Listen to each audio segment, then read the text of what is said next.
Channel of Vadodara. Jhagadia તાલુકાના રાજપારડી અને નેત્રંગને જોડતા માર્ગ ઉપર ચોમાસામાં ધોવાણાને કારણે મસમોટા ખાડા પડી ગયેલા છે, જેના વિરોધમાં ગ્રામજનોએ ચક્કાજામ કરતા ટ્રાફિક જામના દ્રશ્યો સર્જાયા હતા। ચોમાસા દરમિયાન રાજ્યમાં થયેલ વ્યાપક મેઘવર્ષાને લઈને ઠેર ઠેર શહેરી ઉપરાંત ગ્રામીણ રસ્તાઓનું મોટા પાયે ધોવાણ થયું છે। ત્યારબાદ વરસાદે વિરામ લેતા માર્ગો પર દોડતા વાહનોને કારણે ધૂળ ઉડવાની સમસ્યા સર્જાઈ છે। ભરૂચ જિલ્લાના ઝઘડિયા તાલુકાના રાજપારડી ગામથી નેત્રંગને જોડતા 23 કિલોમીટરના માર્ગ પર પણ અસંખ્ય ખાડાઓ પડતા બિસ્મારતાની હદ વટાવી ગયો છે। ઉપરાંત માર્ગ પણ ધૂળિયો બનતા ઉડતી ધૂળને કારણે લોકોના સ્વાસ્થ્યને નુકસાન થવાની પૂરી સંભાવના રહેલી છે। રાજપારડી નજીક નેત્રંગ તરફના માર્ગ પર કોરી ઉદ્યોગ આવેલ હોય આ માર્ગ પરથી બારદારી વાહનો મોટી સંખ્યામાં પસાર થાય છે, જેને કારણે માર્ગ બેસ્માર બનતો હોવાનું સ્થાનિકો જણાવી રહ્યા છે।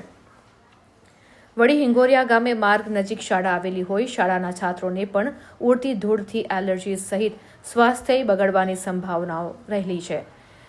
ત્યારે ખરાબ રસ્તાથી કંટાળેલા હિંગોરિયા ગામના લોકો વિરોધ કરવા રસ્તા ઉપર ઉતરી આવ્યા હતા અને માર્ગની વચ્ચે ટાયરો અને પથ્થરો ગોઠવી માર્ગ પર જ ધરણા પર બેસી ગ્રામજનોએ આવતા જતા વાહનોને અટકાવીને રસ્તો રોકી રાખતા વાહનોની 3 કિલોમીટરની લાંબી કતારો જોવા મળી હતી।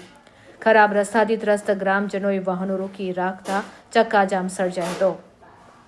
બિસ્માર બનેલા રાજપારડી નેત્રંગને જોડતા માર્ગને દુરસ્ત કરવા તંત્રને વારંવાર રજૂઆતો અને માંગણીઓ કરવા છતાં સમસ્યાઓ હલ નહીં આવતા ગ્રામજનો વિફર્યા હતા।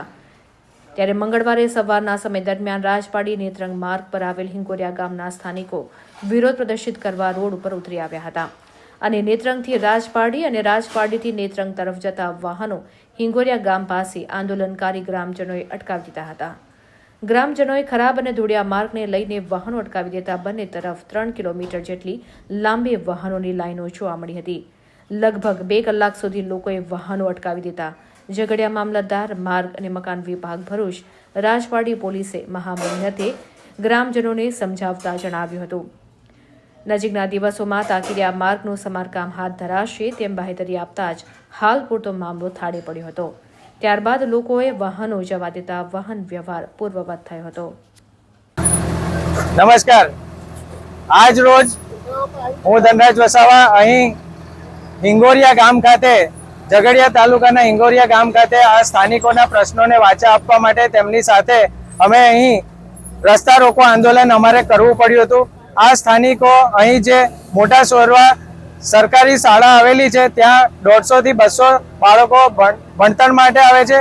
અહીં સ્થાનિક રહેવાસીઓ ધૂળની ડમરીઓથી પરેશાન છે, સ્વાસ્થ્ય સાથે ચેડા થાય છે અને અહીં ઓવરલોડેડ ગાડીઓ બેફામ જતી હોવાથી ઘણા બધા અકસ્માતો થાય છે અને તેમાં મૃત્યુ પામે છે।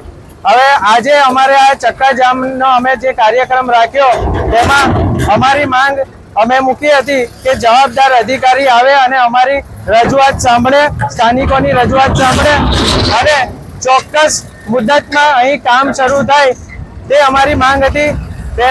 તે માંગને ધ્યાનમાં રાખી અહીં મામલતદાર શ્રી અમારી રજૂઆતને સાંભળવા માટે આવ્યા હતા અને ધર્મેશભાઈ જે આરએનબીના અધિકારી છે તેમની સાથે પણ ફોન પર વાત થઈ। પીઆઈ સાહેબ જે છે રાજપારડીના ગોહિલ સાહેબે તેમની સાથે વાત કરાવી અને ખાતરી અપાવી હતી કે 2 દિવસની અંદર અહીં આ રસ્તાનું કામ શરૂ થઈ જશે અને આ પ્રશ્નનું નિરાકરણ આવી જશે।